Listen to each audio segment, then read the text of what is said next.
रामगढ़ जिला में लगभग 2 लाख के करीब वोट हम लोग को मिला था विधानसभा चुनाव में।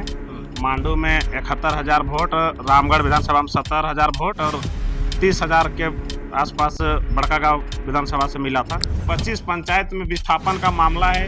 एनटीपीसी, जिंदल जैसे बड़े कंपनियां पतरातू के लोगों को जीना दूभर किया हुआ। पब्लिसिटी बटोरने के लिए कुछ भी अनाप शनाप यूट्यूब में आके बक देते हैं, वो सब हम लोग नहीं चाहते। हम लोग का उससे किसी से तुलना नहीं है और हम लोग आलतू फालतू का काम में रहते नहीं जो किसी का टेबल टॉक का हम लोग इंतजार करेंगे। हम लोग जनता से जुड़े मुद्दा इतना रहता है कि हम लोग उसको सुलझा नहीं पाते हैं। इतना ब्लॉक में समस्या है, स्कूल कॉलेज है, अस्पताल है, सब जगह इतना मुद्दा है, उससे लड़ो ना यार। टेबल टॉक करके क्या मिलेगा? मेरा पार्टी जिस दिन सरकार में रहेगा, अगर 32 को लेकर हम लोग सरकार नहीं बनाएंगे, उसके पास में नीति नहीं बनाएंगे, तब हम लोग भी बोलेंगे कि ये भी वोट का राजनीति किया और जनता को गुमराह किया है। रामगढ़ जिला के जिला अध्यक्ष देवानंद महतो जी मिल गए हैं और रामगढ़ विधानसभा में जेएलकेएम यानी कैंची साहब का क्या कार्यशैली चल रहा है, किस प्रकार से ये लोग 70,000 60,000 वोट लाने के बाद में एक्टिविटी कर रहे हैं रामगढ़ विधानसभा क्षेत्र में, तो इनसे जुड़ते हैं और बात करते हैं। रामगढ़ विधानसभा क्षेत्र में इतना जो जनता वोट दिया 60,000 70,000, उसका क्या मतलब, किस प्रकार से जन समस्याओं का समाधान आप लोग करने में लगे हुए हैं, क्योंकि आप जिला अध्यक्ष है तो आपकी जिम्मेदारी बनती है। हम लोग रामगढ़ जिला में लगभग 2 लाख के करीब वोट हम लोग को मिला था विधानसभा चुनाव में। मांडू में 71,000 वोट, रामगढ़ विधानसभा में 70,000 वोट और 30,000 के आसपास बड़कागांव विधानसभा से मिला था। और हम लोग आए दिन प्रतिदिन चुनाव के बाद जनता के जुड़ी समस्याओं का समाधान कर रहे हैं। प्रतिदिन मेरा पार्टी एक्टिव है। हमेशा से जितने भी मुद्दा अभी तक आया सबके लिए हम लोग तत्पर है। भाषा, संस्कृति रहे या पहचान की बात हो, सब जगह मेरा पार्टी खड़ा है। अभी हम लोग तेजी से जनता के बीच जुड़ रहे हैं और आने वाला 29 का तैयारी हम लोग अभी से ही लग गए हैं। जनता से कहाँ जुड़ रहे हैं, आप तो दूसरे पार्टी के नेता को अपनी ओर खींच रहे हैं। खबर ऐसा आ रहा है कि 24 तारीख को जो विजय कुमार साहू जी हैं उनको अपने पार्टी में ज्वाइन करवा रहे हैं। देखिए, ये 24 तारीख को हम लोग जो मिलन समारोह कर रहे हैं, जनता के अधिकार के लिए जो सभा कर रहे हैं, हम लोग किसी को खींच नहीं रहे हैं। कोई किसी को खींचता नहीं है। अपने आप पार्टी में लोग विचारधारा से या उनके कार्यशैली से पसंद होकर या उनसे कुछ जुड़ी आकांक्षा रहता है या उनका जो भी सोच रहता है, विचारधारा रहता है, उसको देखकर लोग जुड़ते हैं। मुझे कोई बोलेगा कि खींच के लाया है, ऐसा कहीं नहीं होता है। लोग विचारधारा से जुड़ते हैं और उनको लगता है कि इस पार्टी में वो काम नहीं हो रहा, तब फिर वे दूसरे की ओर रुख करते हैं। रामगढ़ विधानसभा में आजसू क्या कमजोर है? देखिए, कोई विधानसभा रहे, कोई पार्टी रहे, कोई कमजोर नहीं होता। समय की मांग होता है। हमने सबको देखा है कि 25 सालों में कौन क्या किया है, कौन कमजोर है, मजबूत। हमको इससे नहीं लेना। बीजेपी तो पूरे देश में उसका सरकार है, केंद्र में सरकार है, राज्यों के बहुत से राज्यों में उसका सरकार है, तो बीजेपी यहाँ थोड़ी ना मजबूत रहेगी। जनता यहाँ जयराम को देख रहा है, पूरा झारखंड देख रहा है कि एक नौजवान के साथ पूरा उम्मीद है, उनके साथ विजन है, झारखंड बचाने का, झारखंड संवारने का लक्ष्य है, तो लोग जुड़ेंगे ही। हम लोग किसी को खींच नहीं रहे। आजसू पार्टी का एक चर्चित चेहरा आ रहा है जो जयराम महतो के बारे में हमेशा काउंटर सवाल भी कर रहा है और टेबल टॉक भी करना चाहता है। वैसे नेताओं को क्या कहना चाहेंगे? देखिए, कुछ लोग अपना पब्लिसिटी बटोरने के लिए कुछ भी अनाप शनाप यूट्यूब में आके बक देते हैं, वो सब हम लोग नहीं चाहते। हम लोग का उससे किसी से तुलना नहीं है और हम लोग आलतू फालतू का काम में रहते नहीं जो किसी का टेबल टॉक का हम लोग इंतजार करेंगे। हम लोग जनता से जुड़े मुद्दा इतना रहता है कि हम लोग उसको सुलझा नहीं पाते हैं। इतना ब्लॉक में समस्या है, स्कूल कॉलेज है, अस्पताल है, सब जगह इतना मुद्दा है, उससे लड़ो ना यार। टेबल टॉक करके क्या मिलेगा? जनहित का मुद्दा उठाओ, जनहित के लिए काम करो। दिन प्रतिदिन काम भरा पड़ा है। हम लोग टेबल टॉक पर विश्वास नहीं करते हैं। लेकिन सवाल तो उठता है कि आप लोग 32 पे बात करते हैं या अन्य समस्या का समाधान का बात करते हैं, नीति नियम का बात करते हैं, उन सभी सारी चीज़ों पे पहल नहीं हो पाया है। जो भी इस तरह का बात बोल रहा है तो उसको बता देना चाहिए। 32 आधार रखा गया, बाकी जिन जिला में जब सर्वे हुआ उसके आधार पर स्थानीय नीति, नियोजन नीति बने।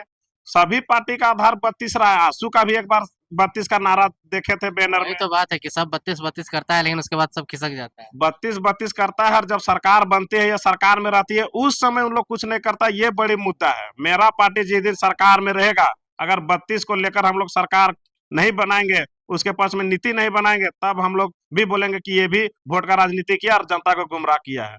ये तभी होगा जब सरकार में रहकर नहीं उठाते, वो निंदनीय है। आंसू भी 15 साल 17 साल सरकार में रहा बीजेपी के साथ।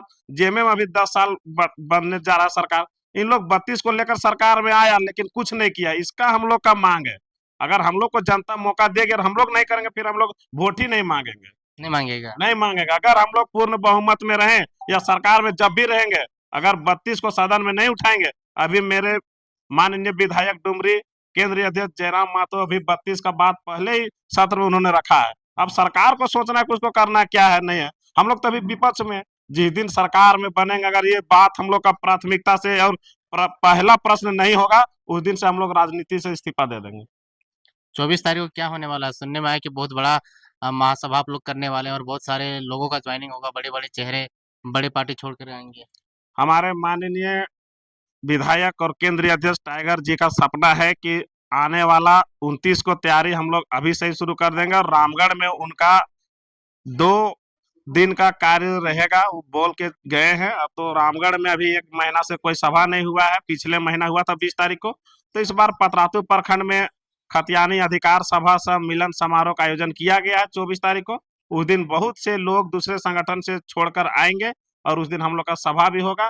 वहां पर जो भी 25 पंचायत में विस्थापन का मामला है, एनटीपीसी जिंदल जैसे बड़े कंपनियां पतरातू के लोगों को जीना दुभर किया हुआ है, उसको लेकर भी हम लोग का सभा किया गया है।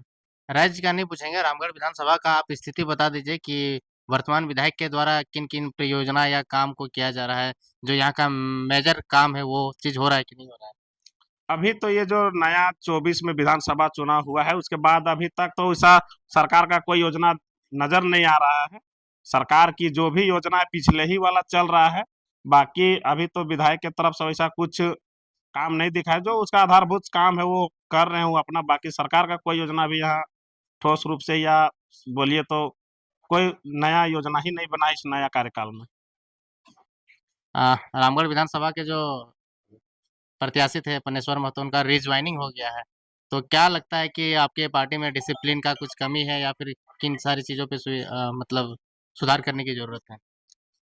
देखिए, पानेश्वर का रिजॉइनिंग हुआ है। रही बात हम लोग का पार्टी नया है और यहाँ पर ज़्यादातर युवा है जो कि राजनीति में पहली बार कदम रखे, तो उनको राजनीति में या संगठन का क्या अनुशासन होना चाहिए, या संगठन में किस तरह का प्रोटोकॉल डेवलप होना चाहिए, इस तरह का अभी तक भावना उनके अंदर या परिपक्वता अभी नहीं आया हुआ है। तो सब नए हैं, सब सीख रहे हैं, धीरे-धीरे सब कुछ ठीक हो जाएगा। सब नया है, युवा है, गरम खून का है, तो थोड़ा बहुत नोक-झोंक या बयानबाजी हो जाता है। इस सब से हम लोग को बचना है और संगठन में या एक परिवार की तरह है, सबको मिल-जुल के सबको लेके चलेंगे और आगे भी इस तरह का कमी होगा तो ये सब एक तरह से सीख ही है। अ, सूर्या हांसदा एक प्रत्याशी था आपके पार्टी के, उनका लॉस हो चुका है, एनकाउंटर पूरा-पूरी माना जा रहा है कि उनका एक मर्डर हुआ है। कैसे देखते हैं आप लोग? देखिए, सूर्या हांसदा के साथ जो भी घटना हुआ है उसका मैं कड़े शब्दों में निंदा करता हूँ। मानते हैं कि उनको एनकाउंटर किया गया या प्रशासन के द्वारा उनका एनकाउंटर किया गया, इसको हम कहना चाहते हैं कि अगर कोई भी कुख्यात है, अपराधी है, नक्सली है, तो उसका सजा कोर्ट देगा या उसको प्रशासन है, मजिस्ट्रेट है, न्यायालय है, उसका हम लोग सम्मान करते हैं। अगर न्यायालय उसका फांसी का सजा देता है या तो आजीवन सजा देता है या जो भी सजा देता है हम लोग उसको स्वीकार करते हैं। लेकिन ये जो फर्जी एनकाउंटर किया गया है, जिस तरह सूचना मिला है या वीडियो देखे हैं कि उनको पहले करंट से या किसी गर्म चीज से उनका बॉडी में दागा गया है, उसके बाद पैर में चोट है। अगर एनकाउंटर या गोली से मारा जाता तो 2-4 गोली में मर जाता या गोली के निशान रहता। ये फर्जी एनकाउंटर है, इसका हम कड़ा निंदा करते हैं।